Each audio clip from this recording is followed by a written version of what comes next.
I used to spend my summers as a camp counselor when I was in my early 20s.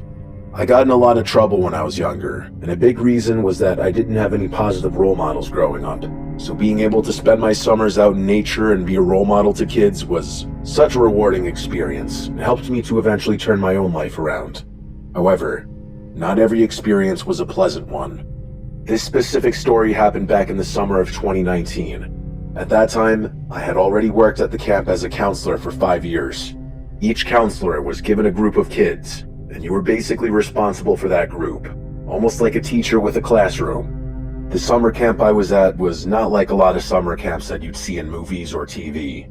It wasn't your typical summer camp bunking situation. Instead of it just being this big barracks-like room, it was set up a lot like a house. You walk in the front door, and you enter this big common area with a TV, a wraparound couch, and a small kitchenette.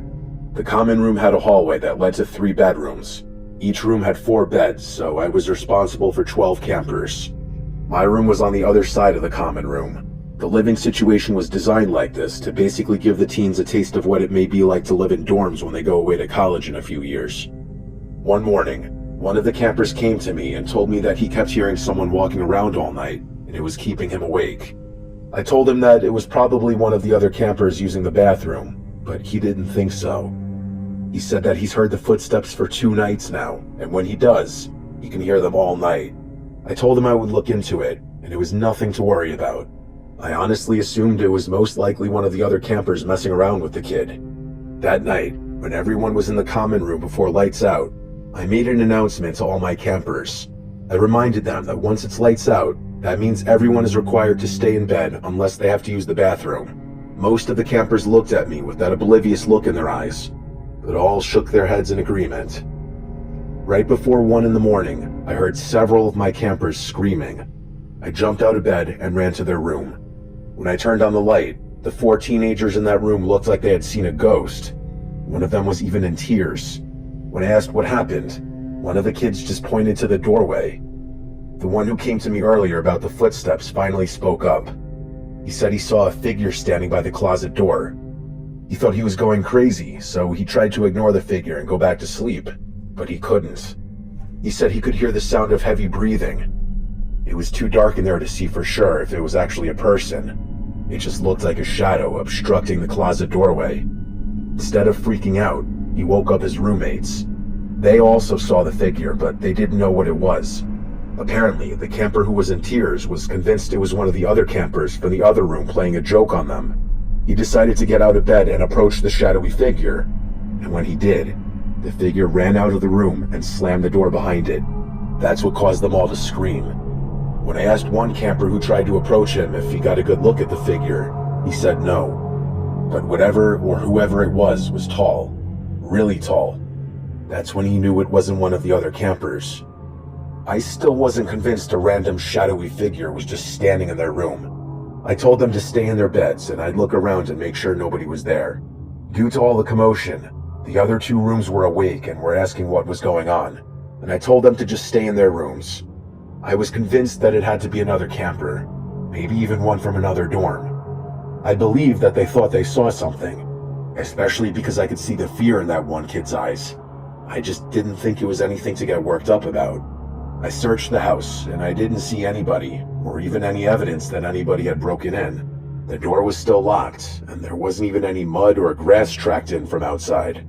It took a little while, but eventually I got the campers to relax and calm down. I decided to sit in the common room for a while and read. I was wide awake now, and I also wanted to see if this prankster was going to resurface tonight. I started to doze off after a while. I wasn't even fully asleep yet when I heard the wood floor creaking from down the hall. I sat completely still for a second because I wanted to make sure I was hearing what I thought I was hearing. It was footsteps, there was no doubt about it. I got up and slowly made my way to the hallway. I didn't want to turn on the light and scare them away. Remember, I thought this was another camper, so I wanted them to think they were getting away with their little prank. I expected to see one of them standing there like a deer caught in headlights, but that's not what I got. When I looked down that hallway, standing in front of an open window was a tall figure. I couldn't make out any details from this figure, but it was there. It was a dark silhouette, clearly a person. Its hand was on the doorknob of the same room that it had been earlier. I didn't scream because I didn't want to wake up the campers or scare them any more than they already were. The figure let go of the door and turned to face me. I had never been so scared in my life. I couldn't even see this thing's eyes, but just knowing that it was looking back at me made me feel like my legs were made of jello. Now that it was facing me, I could see that the figure was even taller than I thought. Its head was almost hitting the top of the door frame. This was clearly not a teenager. Just the way it moved, you could tell it wasn't a kid. I expected the figure to charge at me, but it didn't. It felt like an uncomfortably long time that the figure just stood at the end of the hallway. I could even hear them breathing heavily.